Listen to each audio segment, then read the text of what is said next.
L'unité dans l'adversité prônée par les Bamakois suite aux attaques du 7 septembre dernier, Bemba Sibi a constaté le respect du deuil national décrété pour la circonstance. Les interlocuteurs disent être encore plus engagés pour le Mali.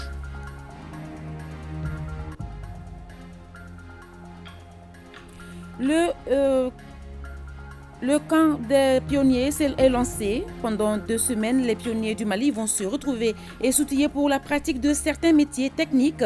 L'association des pionniers du Mali qui initie l'activité prévoit également une formation aux notions de civisme et de patriotisme. Croisière sur le fleuve Niger, c'est le sujet de la chronique Culture et Société. Alpha Maïga nous parle ce soir de la valorisation du fleuve à travers la navigation dans la capitale. Bamako et ses alentours vus du fleuve Niger, c'est dans cette édition. L'invité de ce 20h est Abdul Kassim Ibrahim Fomba, ministre de la Jeunesse et des Sports, chargé de l'instruction civique et de la construction citoyenne. Il sera question des activités des brigades citoyennes lancées récemment à Bamako. Nous parlerons également d'autres projets de son département. Nous sommes dimanche 10 septembre, chers téléspectateurs, bonsoir. Pendant 2 semaines, l'ensemble des pionniers venus de toutes les régions du Mali vont se retrouver et s'outiller pour la pratique de certains métiers techniques. Ils seront également formés aux notions de civisme et de patriotisme dans un esprit de cohésion et de solidarité. Alpha Maïga. Ici à Ganeguela, en commune sud du district de Bamako, les locaux de la direction générale du palais des pionniers abritent le camp Assimi Goïta des pionniers. La délégation ministérielle en charge de la question visite ainsi les différents ateliers, le site des loisirs et les dortoirs. Ils ont eu la chance, les pionniers, d'avoir ce grand bâtiment et qu'il faut qu'ils en tirent l'essence et qu'ils en fassent bon usage.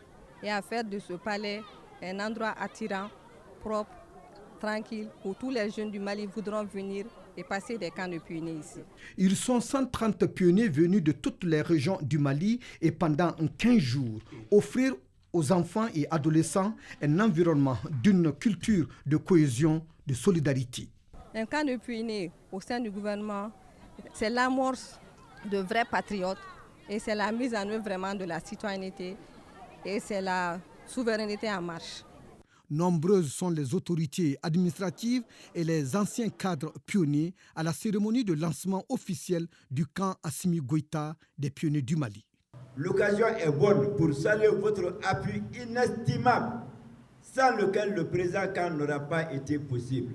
Après 21 ans, depuis le camp national Maïmounaba en 2002 à Soufroulaye, enfin un camp national des pionniers. Quel soulagement! Rappelons que le mouvement pionnier du Mali a vu le jour en 1960 et c'est en 1994 qu'il changera de dénomination et devient Association des pionniers du Mali, toujours avec le même esprit, les mêmes bérets et foulards selon les catégories d'âge. Le tout dans la dynamique des 9 lois, parmi lesquelles le pionnier aime ses parents et se dévoue à son pays. Le pionnier est frère de tout Africain et ami de tous les jeunes du monde. Pionnier aujourd'hui, pionnier toujours, reste sa devise. Je l'annonçais dans le sommaire, nous avons comme invité ce soir Monsieur le ministre en charge des sports et de la jeunesse. Monsieur le ministre, bonsoir. Bonsoir. Alors, nous venons de suivre le lancement du camp national des pionniers. Qu'est-ce qui a motivé la reprise de ce camp et quelle est son importance? Merci beaucoup. Je tenais d'abord à vous remercier pour l'invitation de ce soir.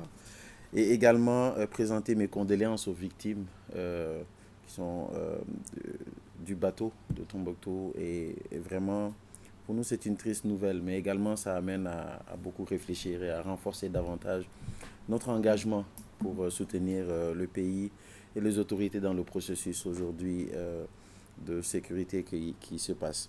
Par rapport au camp national des pionniers, ce qu'il faut retenir, c'est que ça fait 21 ans que ce camp national n'a pas été fait. 21 ans, c'est quand même l'âge de la maturité. Et aujourd'hui, nous sommes très heureux parce que c'était vraiment un des objectifs majeurs de notre département. C'était de relancer le camp national. Vous savez, les pionniers ont joué un grand rôle à travers le pays. Malgré toutes ces difficultés, ils sont restés eux-mêmes. Ils sont restés droits dans leurs bottes. Ils ont toujours été là pour appuyer les communautés et le pays dans le processus de, aujourd'hui, la citoyenneté et le civisme. Et aujourd'hui, il fallait relancer cela pour dynamiser encore ce processus pour que d'autres acteurs puissent s'en inspirer. Parce qu'aujourd'hui, le contexte nous oblige à ce que tout ce qui est en lien avec le civisme et la citoyenneté soit quelque chose qui nous anime au quotidien. Et je pense que c'est dans ce cadre-là que nous avons voulu et nous avons tenu à ce que le camp national se fasse après 21 ans. Monsieur le ministre, je vous invite à suivre le reportage qui va venir. Le Conseil national de la jeunesse du Mali, SNJ Mali, en partenariat avec le ministère de la Jeunesse et des Sports et de la citoyenneté, a tenu hier sa conférence nationale extraordinaire. Cette rencontre intervient suite à une crise multiforme que traverse l'organisation. Le point avec Ibrahim Kaou Konaté et Ibrahima Koulibaly.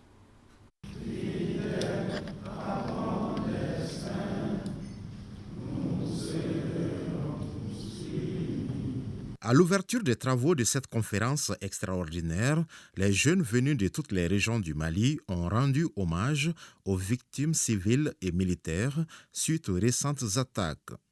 En entonnant l'hymne national et en observant une minute de silence à la mémoire des disparus. Cette conférence nationale extraordinaire du Conseil national de la jeunesse se veut l'unification de la jeunesse pour faciliter la tenue des États généraux et la refondation de la fêtière. Chers camarades, après une analyse responsable de la situation, les démembrements ont décidé de s'investir pour apporter leur contribution à l'apaisement et au retour à la normalité. Ils se sont donné vocation à tirer les enseignements de la énième crise qui, une fois de plus, fait courir un grand risque pour la survie de notre fêtière. Placée sous les signes de la mobilisation pour la citoyenneté active, cette conférence vise à assortir des opportunités durables pour la jeunesse. Chacune de vous ici présente est en train de rentrer dans l'histoire. Parce qu'on retiendra en 2023 que quelque part vous avez apporté votre contribution à la stabilité, à l'apaisement et surtout à la recherche de mieux-être pour vos cadets. À la fin des travaux, des fortes recommandations sont formulées, parmi lesquelles la mise en place d'un comité de normalisation. Pour ce faire, la conférence donne mandat au ministère en charge de la jeunesse d'établir une liste nominative de 29 membres. Monsieur le ministre, alors une réaction à cette conférence nationale du SNJ. Avez-vous un œil là-dessus? Oui, c'est une conférence que nous avons, l'œil là-dessus parce que de toutes les façons, c'est une conférence que nous avons appuyée dans le cadre de sa mise en œuvre. Vous savez, le Conseil national de la jeunesse reste à ce jour, aujourd'hui, l'organisation clé partenaire du département dans le cadre de la mise en œuvre de la politique de développement de la jeunesse. Et nous nous réjouissons aujourd'hui que, en réalité, pour dire vrai, je suis très fier d'eux. Je suis très fier d'eux. Pour deux choses. La première chose, c'est qu'ils ont compris aujourd'hui qu'il y a un enjeu et un rôle que la jeunesse doit jouer par rapport aux nouvelles trajectoires et aux nouveaux enjeux du pays. Ça, ils l'ont compris. Je pense qu'ils ont compris cela et ils ont pris toutes les mesures qu'il fallait par rapport à cela. La deuxième chose, c'est que, pour une fois, nous avons une conférence nationale extraordinaire qui se fait. Les jeunes ont débattu. Ils se sont combattus à travers les idées et non à travers les coups de poing. Et ils ont fini ensemble pour prendre une résolution ensemble, sans aucune pression. Moi, je suis très fier d'eux. Je suis très fier d'eux. Je leur dis qu'aujourd'hui, ils ont fait un pas dans l'histoire. Le reste, ce n'est pas fini. La mission est encore longue parce que les jeunes doivent se parler. Nous avons besoin que les jeunes, à travers tout le pays, se mettent autour d'un cadre pour discuter. Et je crois que très bientôt, le département va parler de cela avec l'autorisation des autorités. Mais je suis très très fier d'eux d'avoir sorti une résolution ensemble. Alors, votre département a lancé les activités de la brigade citoyenne. De quoi s'agit-il concrètement? Vous savez, dans le cadre de notre département, nous avons en charge l'action civique et puis la construction citoyenne, au-delà de la jeunesse et du sport. L'action civique et la construction citoyenne, ça reste un gros défi, dans la mesure qu'aujourd'hui, nous avons besoin d'une jeunesse responsable, d'une jeunesse engagée dans le cadre de la construction de notre pays, dans le cadre de l'accompagnement aujourd'hui des autorités de la transition. Et à cet effet, nous nous sommes dit qu'il serait intéressant et important de revenir à ce que nos aînés nous ont toujours dit. Et ils nous ont toujours rappelé qu'à leur époque, eux, ils sortaient par eux-mêmes et ils apportaient une contribution dans leur communauté. Donc c'est dans ce cadre-là que l'idée de la brigade citoyenne a été créée. Comment amener le jeune à être investi pour la construction de sa propre communauté? Et nous avons mis en place des jeunes très désintéressés. Parce que vous savez, la brigade citoyenne, c'est 0 per diem, 0 frais de déplacement. Il y a 0 rien du tout. Ils n'en ont absolument rien du tout.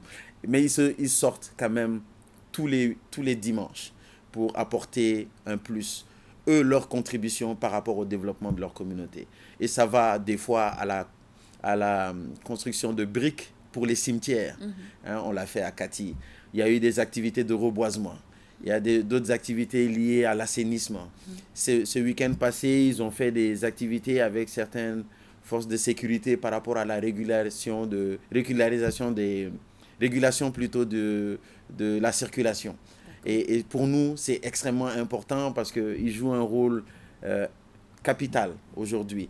Et nous voulons cette prise de conscience, amener les jeunes à avoir conscience qu'ils ont un rôle à jouer et que ça doit être fait de façon désintéressée pour être vraiment des acteurs de changement. Alors, avec quels moyens ou quelle stratégie comptez-vous mobiliser la jeunesse? À ce stade-là, nous jouons franc-jeu.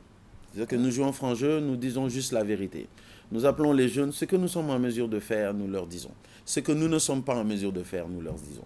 Mais nous leur rappelons qu'aujourd'hui, le pays a besoin de chacun de ses fils et que chacun doit être engagé pour cela.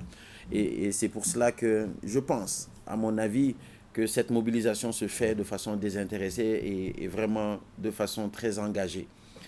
Par exemple, à Bamako, nous avons 1200 jeunes et répartis entre les 6 communes de Bamako, 200 par commune. Et 1200 jeunes qui se déplacent à chaque fois que nous sommes là, que nous avons besoin d'eux, que les collectivités ont besoin d'eux. Je pense qu'aujourd'hui, c'est quelque chose de très louable. Et c'est valable également dans d'autres localités. Vous savez, rien que pour les obsèques, par exemple, de Salif Keita. Et ces obsèques-là, les jeunes sont venus par eux-mêmes. On ne les a pas appelés au niveau du département. Ils sont venus appuyer la logistique sur le terrain. Et pour nous, ça, c'est quelque chose de noble. Hier, au match Mali-Soudan, ils sont venus également par eux-mêmes pour aider dans la logistique. Donc, je pense qu'il y a une prise de conscience qui est là. Et nous devons travailler pour ça. Je leur ai dit, en dernier point, qu'au niveau du département, nous sommes là pour mettre en place un système. Et c'est à eux d'animer le système. Et je crois qu'aujourd'hui, ils sont en train de prendre conscience de cela, que ce soit au niveau des brigades ou que ce soit au niveau du Conseil national de la jeunesse. Je pense qu'il y a une prise de conscience qui est là et nous suivons ça de près et nous les encourageons encore dans ce processus. Alors, vous dites que vous suivez cela de près. Et quel mécanisme de suivi avez-vous mis en place, en tout cas pour pérenniser cette dynamique-là? Alors, au niveau, par exemple, des brigades, nous les avons carrément confiées aux collectivités. Parce qu'en termes de pérennité, le département ne peut pas être toujours là à faire ce suivi dont on parle. Nous sommes dans le démarrage et le début d'un processus. Donc, il nous faut impérativement donner les grandes lignes et les directives là-dessus. Mais après, le relais doit être pris au niveau des collectivités. Et à ce stade-là, nous les avons confiés d'abord aux collectivités. Mais également, nous avons au niveau de chaque localité certains regroupements de jeunes qui, à travers des points focaux, vont aider ces collectivités-là dans les priorités au niveau local. Parce que chaque collectivité a ses réalités et ils doivent pouvoir aider dans les réalités et les priorités de ces collectivités-là. Donc en termes de pérennité, à ce stade aujourd'hui, c'est ce que nous faisons. Mais il y a un dernier point important. C'est que lorsque nous avons lancé l'initiative, nous avons été agréablement surpris de voir que le secteur privé local, des acteurs locaux, qui ont l'habitude d'appuyer la jeunesse, qui se sont regroupés et qui ont décidé d'accompagner certaines initiatives des brigades elles-mêmes. Donc, on se retrouve dans un processus hyper intéressant parce que le département n'engage aucun fonds. Ça, je suis sûr que le ministre des Finances va être très content d'entendre ça. Nous n'engageons aucun fonds lié aux brigades citoyennes. Et ce sont les acteurs au niveau local qui ont décidé eux-mêmes d'accompagner ces brigades-là s'il y a certaines dépenses à faire. Donc pour nous, aujourd'hui, je pense qu'il y a une prise de conscience qui devrait continuer parce que nous avons besoin de ça pour la construction de notre pays. Monsieur Fumba, un mot sur la promotion des disciplines sportives. Qu'est-ce qui est envisagé dans ce sens-là? Quand nous sommes arrivés au département, nous avons compris qu'il y avait une quarantaine de disciplines. On s'est dit, qu'est-ce qu'on fait avec tout ça? Aujourd'hui, nous avons 2 disciplines phares qui sont le football et le basketball. Oui. Je pense que tous les Maliens vivent à travers le football et le basketball. Et pourtant, les autres disciplines apportent des médailles. Les autres disciplines nous aident. Et ces disciplines n'ont pas malheureusement tout l'appui nécessaire à travers le département parce qu'il y a un arrêté interministériel qui définit les appuis qu'il faut faire. Donc, nous nous sommes donnés comme mandat aujourd'hui de donner un peu plus de visibilité et des espaces pour que ces disciplines-là puissent s'exprimer et avec les visibilités, attirer un peu plus de sponsors. L'avantage de cela, c'est que si nous arrivons à professionnaliser davantage ces disciplines, à leur donner plus de visibilité et que les sponsors sont présents, ça veut dire que beaucoup de jeunes vont s'intéresser à ces disciplines-là et nous allons pouvoir travailler dans la réduction de la délinquance juvénile. Donc nous voulons utiliser ces quarantaines de disciplines justement pour appuyer aujourd'hui le processus de travail, de sécurisation que le pays, les autorités sont en train de faire et réduire le taux au niveau de la délinquance juvénile, mais en même temps permettre à des acteurs qui faisaient d'autres actions qui étaient contre la société. Je donne l'exemple souvent, j'ai dit, mais si tu es fort à braquer les gens et à prendre les motos, ça veut dire que tu es fort à aller faire le bras de fer ou la lutte traditionnelle. Donc nous allons t'aider justement à canaliser ta force de façon positive, à aller faire la lutte traditionnelle et le bras de fer et d'autres disciplines et les arts martiaux, exactement. D'accord. Également. Monsieur le ministre, pour finir, un message particulier à lancer? Alors, 2 messages importants pour moi. Aujourd'hui, nous sommes dans une phase importante dans le cadre du processus de développement de notre pays. Et je pense que les autorités ont aujourd'hui à cœur le bien-être des Maliens. Et je rappelle toute la jeunesse à se concentrer sur ça. Nous pouvons avoir des divergences d'idées et nous ne sommes pas obligés d'être dans le même bord. Je vais même plus loin. Nous ne demandons pas à ce que tous les jeunes soient les meilleurs amis du monde, mais nous demandons à ce que tout le monde soit uni pour un objectif commun. C'est d'appuyer aujourd'hui le pays à aller dans un processus qui pourrait être utile pour le bien-être de tous les Maliens. Le deuxième point, c'est par rapport au sport. Je ne peux pas l'oublier. Nos aigles sont en train de jouer. J'ai vu que le stade était bien rempli hier par rapport à Mali-Soudan. Nous devons apporter de l'énergie positive. Et je vois souvent certaines publications qui pourraient peut-être décourager les joueurs. Nous devons jouer le jeu à aujourd'hui donner de la positivité, de l'énergie et de l'amour à ces joueurs-là. Je pense qu'ils en ont besoin et aujourd'hui ils sont engagés pour cela. Et il faut qu'on ait un seul objectif, c'est qu'en janvier, on doit aller récupérer un dû en Côte d'Ivoire. Il nous faut aller récupérer ce dû-là et ramener ça ici pour le bien de tout le peuple malien, le peuple sportif également. Merci, monsieur le ministre. Merci beaucoup. Merci. Je le disais, dans le sommaire, les 3 jours de deuil national décrétés à la suite de l'attaque du camp Faroun de Gao et du bateau Tombouctou n'a laissé aucun Malien indifférent. Ces attaques ont contribué à raffermir l'unité des Maliens autour de l'essentiel, le Mali. L'unité dans l'adversité, c'est ce que prônent les citoyens rencontrés par une de nos équipes de reportage dirigée par Bemba Sibi. Suivons. Le Mali en deuil, un décret présidentiel qui fait suite à l'attaque barbare des ennemis de la paix contre le bateau Tombouctou et le camp Firoun de Gao. L'émoi et la consternation se font sentir même dans la capitale. Les rues désertes ce dimanche, 3e et dernier jour du deuil national. Les drapeaux sont en berne. Les médias publics et privés ont réaménagé leurs programmes télé et radio. Pas d'émission de divertissement. On est tous attristés par le degré de cette atrocité. Et puis, nous sommes tous des Maliens. Et puis, l'âme est sacrée. Le deuil national, ça vraiment, c'est une bonne chose de la part des autorités. Ça, c'est des attaques lâches, barbares. Vraiment, j'ai pris le bon Dieu pour le repos éternel de l'âme des disparus. Sur cette situation-là, on condamne. Parce que tout le monde, ça là, vraiment, on n'est pas du tout content sur ces faits-là. La situation sociopolitique du Mali l'exige. Le Mali est un pays un et indivisible. On ne va pas céder à l'obscurantisme.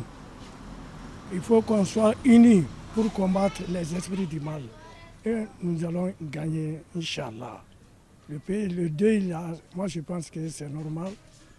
On doit compatir à la douleur des familles disparues.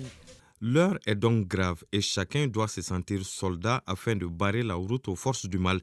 Les citoyens que nous avons rencontrés mesurent l'engagement des autorités de la transition de doter les femmes de moyens adéquats pour la défense de la patrie. Ces derniers s'engagent à jouer leur part de responsabilité pour la victoire finale et chacun observe ce moment difficile de la vie de notre nation à sa manière. Quand j'ai appris l'attaque, j'ai trouvé difficilement le sommeil. On ne peut que prier pour le repos de l'âme des disparus et rester soudés derrière les forces de défense et de sécurité. On va prier pour la mémoire de nos disparus et on va continuer de se battre pour que le pays là soit libre de ces esprits du mal. Aujourd'hui, c'est dimanche. J'ai quitté chez moi pour venir dans la famille maternelle. Sinon, depuis qu'on a décrété les dés, moi, je ne suis pas sorti. Je suis toujours resté à la maison. Et j'ai constaté même les radios, il n'y a pas d'émission, il n'y a rien. Aujourd'hui même, nous, on est en mariage, mais il n'y a pas eu de bruit. On a fait simplement le plus simplement possible notre mariage puisque le pays est en deuil. On n'a pas fait de cortège ni de l'ambiance puisqu'on est tous en deuil, on est tous maliens. Des mariages célébrés dans la sobriété en guise d'hommage aux victimes et de soutien aux femmes. Comme quoi, les forces du mal n'auront pas raison sur le Mali qui reste un et indivisible. L'union dans l'adversité doit être le leitmotiv de tous et de chacun. Ce communiqué, suite aux attaques terroristes perpétrées contre le bateau Tombouctou et la position des forces armées maliennes le jeudi 7 septembre 2023 à Bamba, région de Gao, nous avons reçu des communiqués des partis politiques, des associations et organisations. Il s'agit de l'Amicale des retraités des eaux et forêts du Mali, Génération Gorboy, GNA, la Bourga, la coordination des associations et ONG féminines du Mali. Tous condamnent avec la dernière énergie ces attaques terroristes, barbares et lâches. Ils s'inclinent devant la mémoire des victimes et souhaitent prompt rétablissement aux blessés. Un avion de combat de l'armée de l'air s'est écrasé dans la zone de Gao. Le crash s'explique par des raisons techniques. Les pilotes sont sains et saufs. Écoutons les explications du chef d'état-major général des armées de l'air au micro de Agali Aguissa avec la collaboration de la DIRPA. Samedi 9 septembre 2023, à quelques kilomètres au nord de Gao, l'armée de l'air a perdu un appareil, un avion de combat, un avion d'attaque au sol de type Sukhoi Su-25 qui était en mission de défense du territoire et de protection des populations maliennes. L'aéronef a exécuté une mission qui lui avait été assignée par les autorités militaires et le résultat de la mission a été très concluant. Et ensuite, il y a eu quelques problèmes techniques qui ont forcé l'équipage à abandonner le bord, c'est-à-dire à s'éjecter de l'appareil qui s'est écrasé. C'est donc le lieu pour nous de remercier encore et féliciter ce personnel pour le professionnalisme, l'engagement sans faille, puisque la mission s'est déroulée vers le crépuscule, dans des conditions météorologiques ici à Gao qui n'étaient pas très favorables. Mais malgré tout, pour accomplir la mission, les équipages de l'armée de l'air ne reculent devant aucun danger. Et ça, c'est encore une raison pour rendre hommage à cet équipage hautement qualifié, hautement professionnel et surtout très engagé pour la défense du Mali. Ensuite, le point le plus important, c'est que l'équipage s'est éjecté et qu'il a été récupéré sain et sauf. Après avoir rendu hommage au personnel navigant, c'est le lieu de rendre hommage à nos forces terrestres. qui, malgré les très mauvaises conditions météorologiques, il y avait un orage violent qui sévissait à Gao en ce moment précis.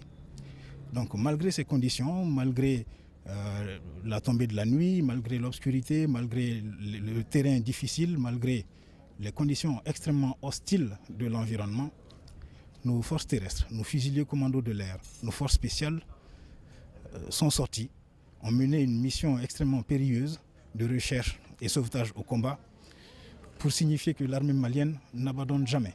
Nous nous sommes entretenus avec cet équipage-là aujourd'hui et le moral est au beau fixe et nos pilotes sont encore plus déterminés et prêts à repartir. Voilà, c'était le chef d'état-major de l'armée de l'air, le général Alou Boy Diarra. La plateforme des mouvements républicains du 14 juin 2014 d'Alger, signataire de l'accord pour la paix et la réconciliation, dément formellement l'information qui circule sur les réseaux sociaux faisant état d'une attaque de l'armée malienne sur l'une de ses bases par hélicoptère. La plateforme informe l'opinion nationale et internationale que ces informations sont fausses, infondées et ne sont pas données par une personne habilitée de son entité. La plateforme saisit cette occasion pour rappeler que ces informations sont publiées par une personne n'engageant plus la plateforme car démise de ses fonctions au niveau de son mouvement, le GATIA, depuis le 10 juillet 2023. Par ailleurs, la plateforme rappelle qu'elle n'est pas en conflit avec l'État du Mali et n'a jamais signé du cessez-le-feu avec celui-ci car n'ayant jamais été belligérante.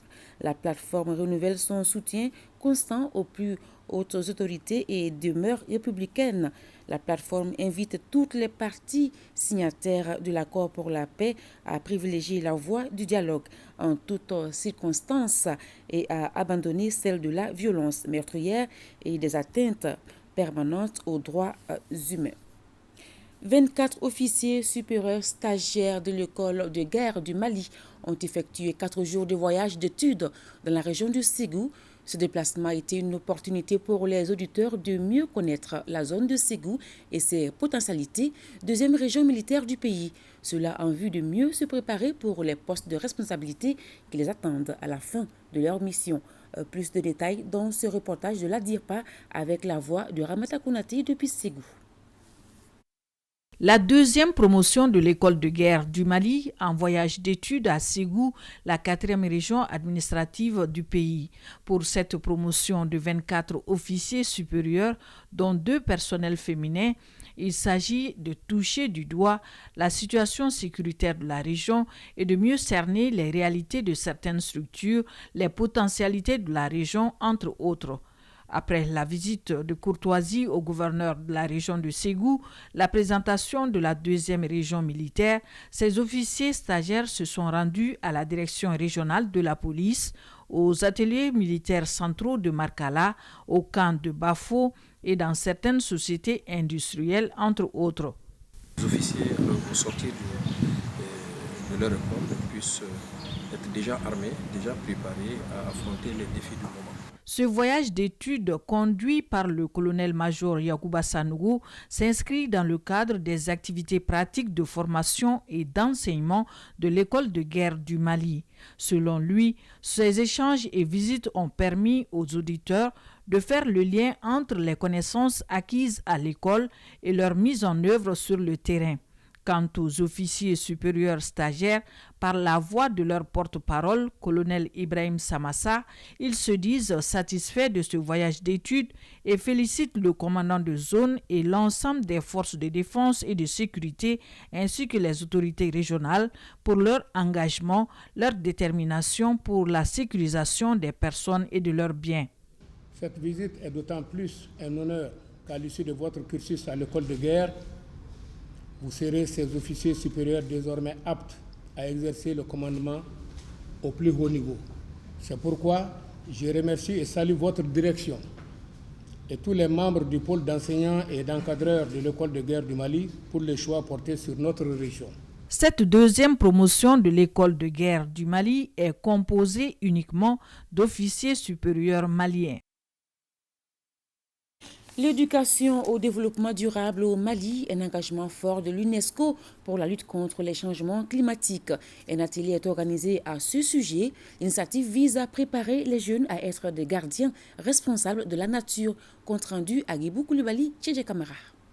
L'UNESCO et le ministère de l'Éducation nationale du Mali unis pour l'éducation au développement durable au sein des établissements scolaires du Mali. Occasion pour les experts de l'environnement et de l'éducation nationale de se concerter au cours d'un atelier. On a jugé nécessaire d'appuyer ce projet par rapport au changement climatique parce que c'est les enfants qui doivent savoir comment jouer sur la nature afin de créer un citoyen modèle qui puisse entretenir son environnement. L'éducation au développement durable est un pilier essentiel pour préparer nos générations futures à relever ces défis. Elle incarne un engagement profond envers la préservation de notre planète et le bien-être de notre société. Cet atelier est très important pour nous puisqu'il permet, dans le cadre de la prévention et de la lutte contre les effets néfastes des changements climatiques, de nous adresser aux élèves et aux jeunes.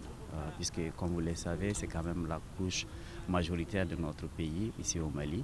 Donc il est important que cette couche soit dotée de savoir-faire, de méthodes, de compétences dans le cadre de la lutte contre les effets néfastes des changements climatiques.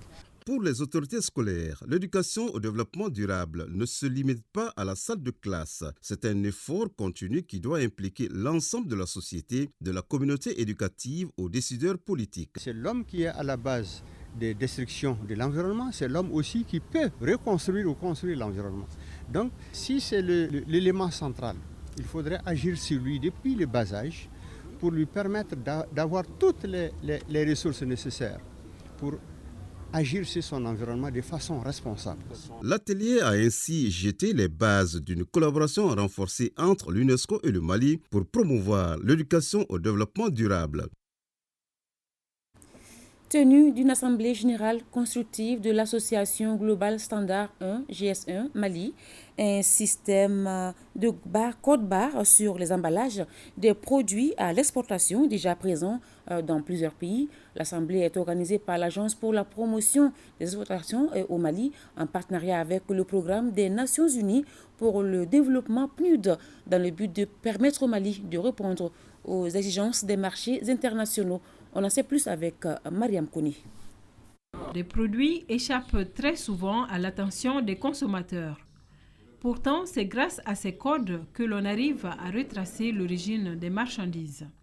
Les codes barres servent également d'outils pour la gestion des stocks. C'est pour une meilleure adhésion du Mali à ce système que l'Agence pour la promotion des exportations, en partenariat avec le PNUD, a initié cette assemblée générale constitutive de l'association Global Standard. Accéder à un système international de standards globalement reconnu pour identifier les produits et services dans la chaîne de distribution, assurer la traçabilité pour un meilleur suivi du trajet de chaque produit. Faisant partie des pays les moins avancés, le Mali bénéficie aussi d'un traitement préférentiel sur de nombreux marchés, mais reste confronté à une faible performance des exportations, s'expliquant entre autres par la non-maîtrise ou l'inadaptation aux exigences des marchés internationaux. Avec l'élection des organes de l'association Global Standard, c'est une belle opportunité qui s'offre aux opérateurs économiques maliens, notamment ceux intervenant dans les exportations. La mise en place de l'association n'est pas une finalité en soi. Il faudrait que les opérateurs économiques y adhèrent massivement en vue d'assurer sa viabilité et sa durabilité.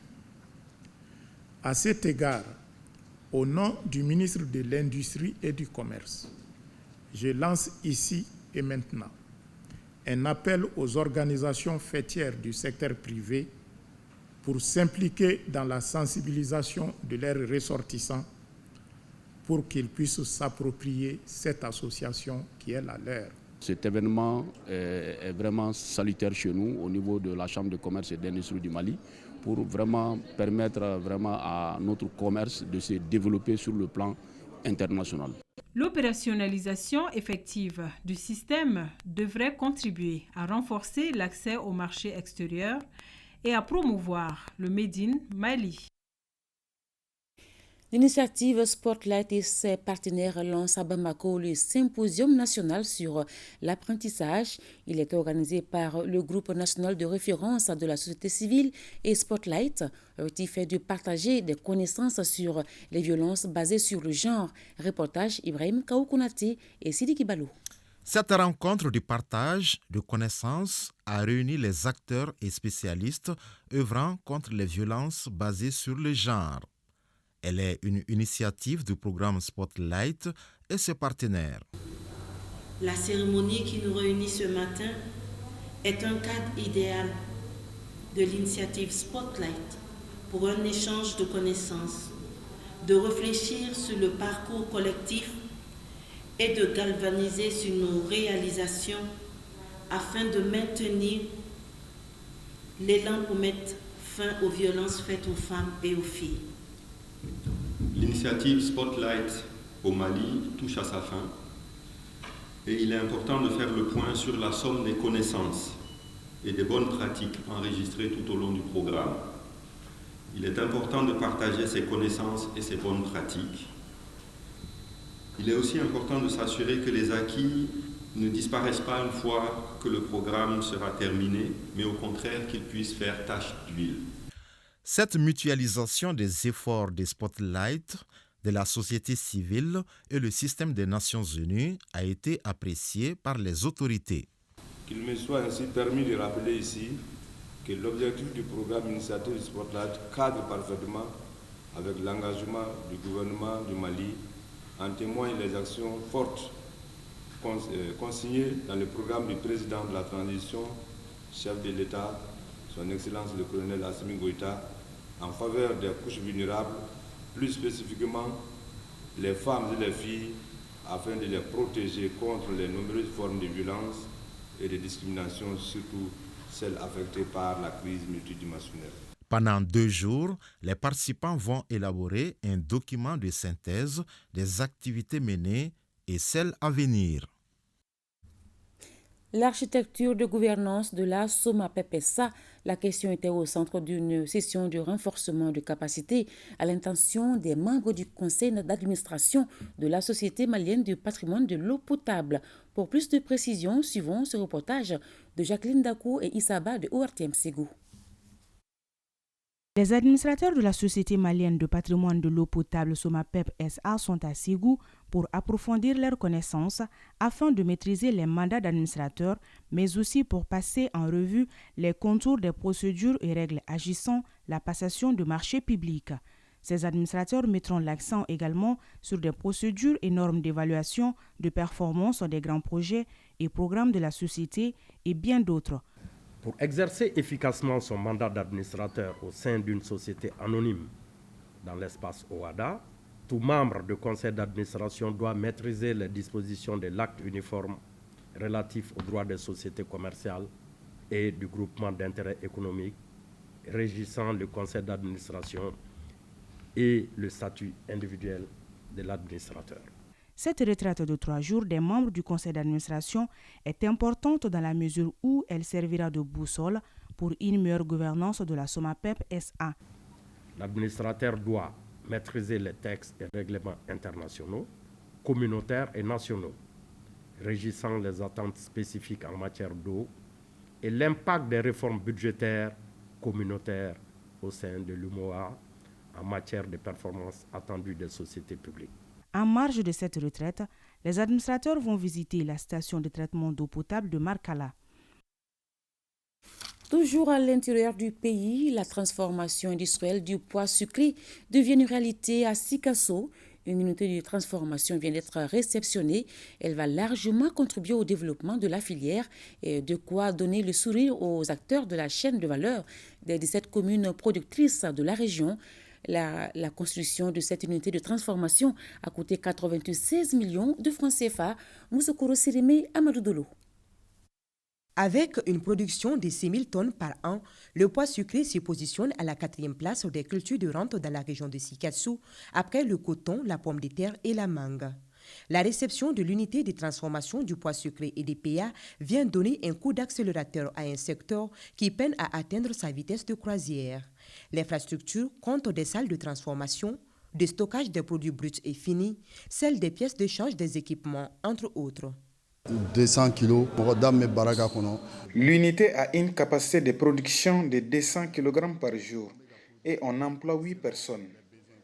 Le pois sucré est très sollicité, mais la transformation locale est inférieure à la demande. Donc cette unité va booster le secteur et permettre de tirer le maximum de profit de ces produits dérivés. C'est donc l'un des rêves des 32 000 acteurs de la filière qui se voit ainsi réalisé avec l'installation de cette unité de transformation. Sa réalisation vient s'ajouter aux 12 autres unités agroalimentaires construites par la collectivité région de Sikasso. Le conseil régional de Sikasso, se fondant sur la vocation agro-silvopastorale de l'économie de la région, a fait de la promotion des filières agricoles une priorité. J'exhorte le promoteur à une gestion rationnelle des activités de l'unité. La transformation, jusqu'à présent, on est à la phase primaire. La conservation, ça cause beaucoup de problèmes. Si tu le produis, si ce n'est pas au frais, automatiquement ça se détériore. Mais si c'est au frais, peut-être qu'on peut la conserver jusqu'à 48 heures, 72 heures. Cette unité de transformation peut être une solution si elle est bien soutenue. La réalisation de l'unité de transformation agroalimentaire EDPA est le fruit d'un partenariat entre le Comité régional de concertation des ruraux et la coopération suisse à travers son programme Accompagnement des organisations paysannes et le développement de systèmes de marché durables mis en œuvre par Helvetas Suisse Intercoopération Mali. L'infrastructure équipée a coûté 96 millions de francs CFA, dont près de 50% financés par la coopération suisse. Suite à la pluie diluvienne qui s'est abattue sur la ville de Douanza et environnant, le pont du Kouébel-Koundia reliant la région de Bandiagara à Douanza s'est effondré. Informé, le gouverneur s'est rendu sur les lieux pour s'imprégner de la situation et rassurer la population quant au rétablissement du tronçon. Compte rendu, Idrissa Keita. Suite à l'effondrement du pont reliant Douanza à Bandiagara, un pont situé à Kouébel-Koundia, le gouverneur de Douanza, accompagné d'une forte délégation, s'est rendu sur le lieu pour constater de visu les réalités. Nous avons fait le déplacement ce matin pour venir voir l'état, la gravité même de l'écoulement et vous constatez avec moi que pratiquement le pont dans sa quasi-totalité s'est écroulé. Il ne reste qu'une petite partie sur laquelle il n'est même pas conseillé aux véhicules de traverser.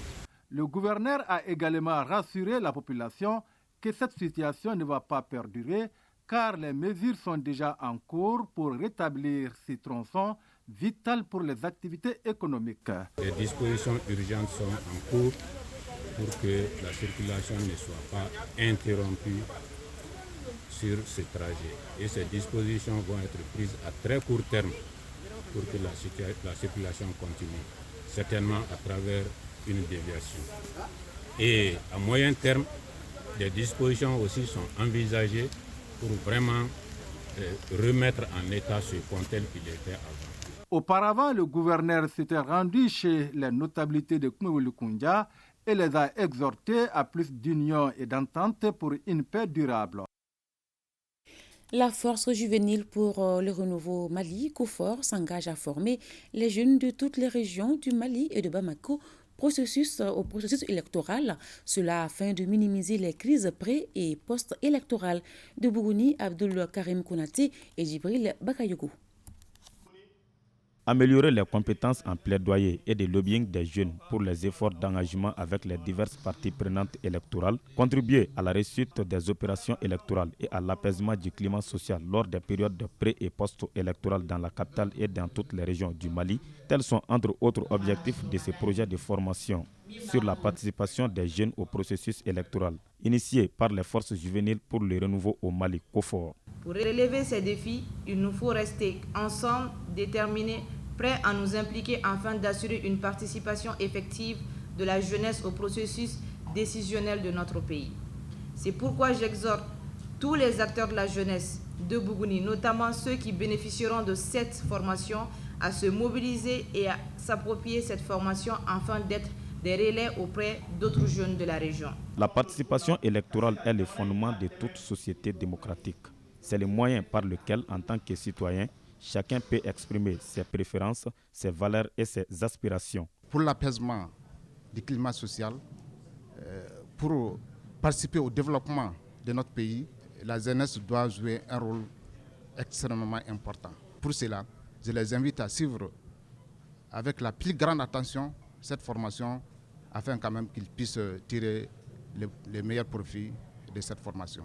À rappeler que ce projet de formation touchera toutes les régions du Mali, plus le district de Bamako et la Côte d'Ivoire.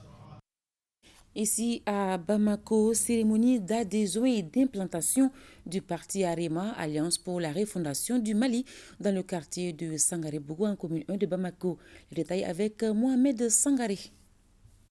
La famille du parti Alliance pour la refondation du Mali s'agrandit. Les membres du collège municipal de Sangaré-Bougou, dont le maire et plusieurs élus communaux, sont désormais membres de l'AREMA. Ils l'ont témoigné devant le président du parti et plusieurs autres personnalités. Maires et élus communaux de la commune de Sangaré-Bougou entendons participer activement à cette vision de refondation de l'État du Mali. Et c'est pour cette raison fondamentale que nous avons décidé en toute liberté d'adhérer à l'Alliance pour la refondation du Mali, AREMA. Une adhésion saluée et appréciée par la population du quartier ainsi que les responsables du parti, dont le seul objectif est la refondation du Mali par les autorités actuelles. Les maires, les partis politiques, profit de l'AREMA, ça c'est un grand parti. Et ils sont engagés pour le Mali, ils sont engagés pour les 5 colonels. Par ailleurs, les responsables de l'Alliance pour la refondation du Mali ont assuré que la porte du parti est grandement ouverte à tous ceux qui partagent leurs idéaux pour un Mali nouveau.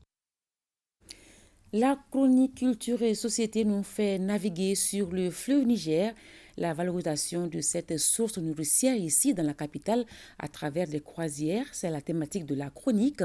Il s'agit d'une croisière fluviale qui permet d'admirer le panorama grandiose de la capitale et ses alentours. Alpha Maïga, Tayeb Adiaouyakoui.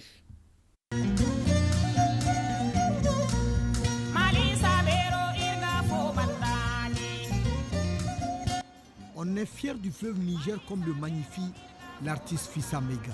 Au fil des siècles, les fleuves ont souvent été le berceau de la vie, de l'histoire, voire même de l'humanité. Tout le monde passe sur le fleuve, se balader sur ce fleuve, se sortir du cancan de la ville, les bruits de Sotrama, et respirer de l'air pur du fleuve.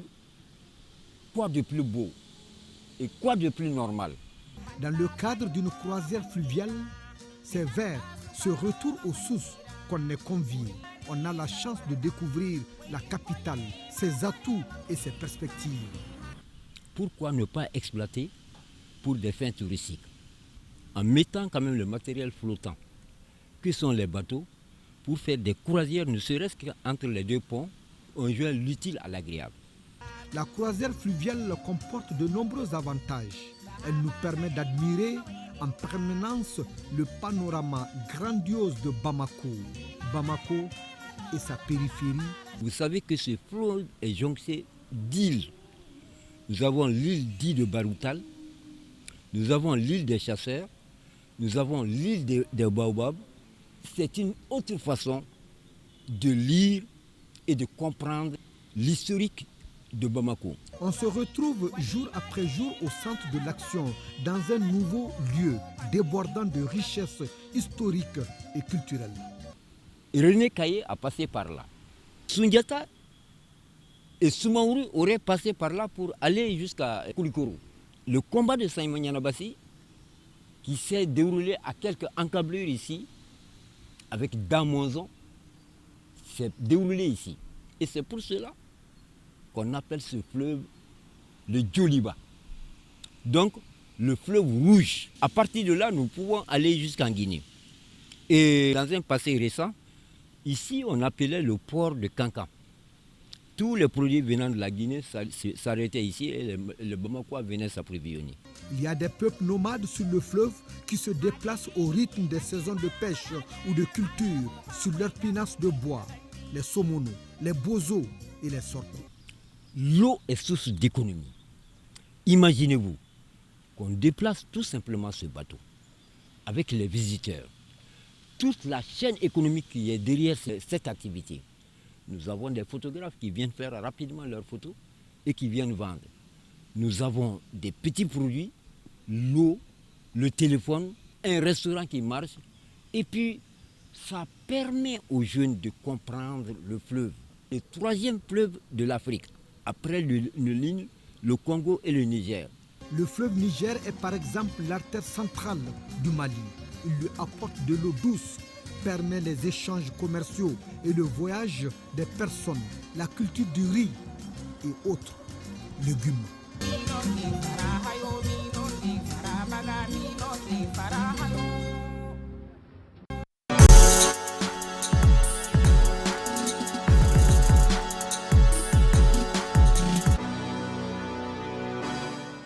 Voilà, c'est l'heure du sport. Koji Sivi, bonsoir. Bonsoir Salimata, bonsoir à tous. Après leur victoire aux dépens du Soudan du Sud, les Aigles du Mali ont pris la direction d'Abidjan en Côte d'Ivoire pour un match amical mardi contre les éléphants Koji. Oui, la rencontre est prévue notamment au stade Alassane Dramane Ouattara. Coup d'envoi 20h heure de Bamako. C'est un test de grandeur nature face aux pays hôtes de la prochaine Coupe d'Afrique des Nations prévue à partir de janvier 2024. C'est vrai que la Côte d'Ivoire est considérée comme bête noire du Mali en football, mais de plus en plus, les Aigles n'ont plus froid aux yeux. Et voilà, face à ces éléphants de Côte d'Ivoire, à quoi ressemblera cette énième confrontation entre les deux formations? Donc rendez-vous mardi au stade Alassane Dramane Ouattara. Et juste avant de rentrer dans ce studio Salimata, oui.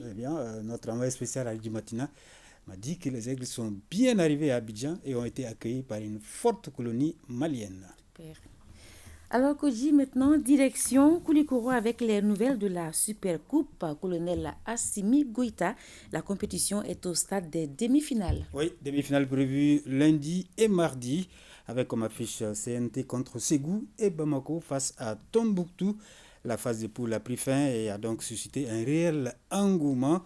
Les autorités administratives de Koulikoro s'en réjouissent. On fait le point avec notre envoyé spécial à cette Super Coupe Assimi Goïta, Abdoul Karim Kaba. Avec respectivement 11 et 7 points, les équipes du CNT et de Tombouctou sont les deux premiers de la poule A.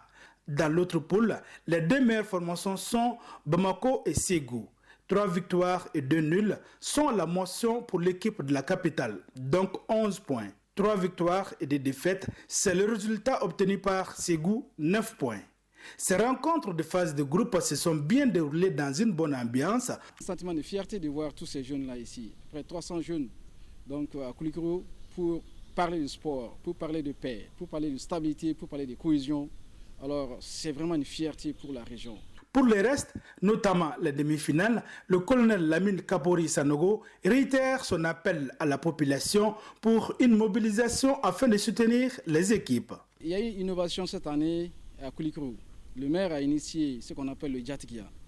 Donc, chaque région a un Djatigi. Il y a un quartier qui a été en tout cas désigné pour être leur Djatigi, leur tuteur. Donc, il y a déjà ce climat qui règne. Je ne pense pas qu'il y ait problème, donc, parce que c'est le Mali qui gagne. Ainsi, en demi-finale, lundi, le CNT jouera contre Ségou et mardi, Bamako affrontera Tombouctou. Toutes les rencontres se joueront au stade Mamadou Diarra H de Koulikoro à partir de 16h. Voilà, on va juste récapituler ces affiches. Demain, le CNT jouera donc contre Ségou et mardi, Bamako sera opposé à Tombouctou. On termine Koji avec le basketball, retour sur le sacre des équipes hommes et dames du stade malien de Bamako à l'issue des playoffs. Oui, ces équipes dames et hommes du stade malien ont fait un parcours sans faute dans les playoffs. 3 victoires en autant de matchs respectivement face à l'AS Police et à l'USFAS. Depuis 2 saisons qu'il est là à la tête de la section basket du stade malien. Tout va bien pour Moustapha Touré qui exprime toute sa satisfaction. Il est au micro de Salif Ouedraogo. Le Stade malien a beaucoup investi pour parvenir à ses objectifs. Voilà aujourd'hui là où nous sommes. On peut dire que l'objectif est atteint et la saison n'est pas achevée. Il nous reste encore la Coupe du Mali. Et Si tout va bien, on ira jusqu'au bout. Et ça, c'est la tradition au Stade malien. Nous, on part pour aller chercher les 2 trophées, à savoir le championnat et la Coupe du Mali. Et pour l'instant, le championnat vient d'être achevé. Et nous remercions vraiment le bon Dieu et l'ensemble du Stade malien, particulièrement notre président, notre cher président Mahamadou Samake Samdjama, qui n'a aménagé aucun effort pour qu'on soit là aujourd'hui, là où nous sommes. Présentement, nous sommes 3e en Afrique par rapport au championnat BAL. Donc de ce fait, si tout va bien, on va représenter encore le Mali. Voilà, le Stade malien dames et hommes donc vise désormais le doublé Coupe Championnat avec le 8e de finale de la Coupe du Mali qui commence dès mercredi. Merci Kodji. Merci bien. À suivre dans nos programmes ce soir, question d'actualité sur les acquis du projet REDICE 3, un programme axé sur la surveillance épidémiologique initié par l'État du Mali et financé par la Banque mondiale. Question d'actualité, un débat animé par Sira Bachili. Et avant de mettre un terme à cette édition, allons à la découverte d'une ancienne de la Biennale artistique et culturelle à Nioro du Sahel. C'est avec Moussa Diakité. Elle s'appelle Fatmata Touré, une dame de 60 ans qui s'est donné corps et âme pour le développement de l'art et la culture à Nioro. À cause de sa maîtrise des pas de danse, Mor, Pul, Sonike et Bambara, et surtout sa voix perçante, la secrétaire à la retraite s'est vite fait remarquer à travers les semaines locales, régionales et les biennales artistiques et culturelles dans des disciplines comme le solo de chant, les ballets à thème et surtout dans l'orchestre moderne, d'où son sobriquet Fatim Orchestre. J'ai été très critiquée pour ce travail. Je n'ai jamais manqué de courage. Je le fais pour Nioro. Je me sacrifie pour cette ville qui m'a vu naître. Pour être sélectionné pour la biennale, il faut être meilleur. J'ai été plusieurs fois sélectionnée par ma région comme chanteuse, comme danseuse et comme choriste de l'orchestre. Elle a participé à plusieurs biennales avec la troupe artistique et culturelle de la région de Caille depuis les années 1980. Malgré son âge, Fatim Touré a participé à la biennale artistique et culturelle Mopti 2023 en tant qu'actrice et personnel d'encadrement. Elle est une femme battante. Elle fait tout ce qu'on lui donne comme travail. Elle a porté haut le nom du quartier, de la ville de Nioro et de la région de Caille. Amoureuse de l'art et la culture, malgré ses maigres moyens, notre sexagénaire se prépare déjà pour la biennale artistique et culturelle Tombouctou 2025.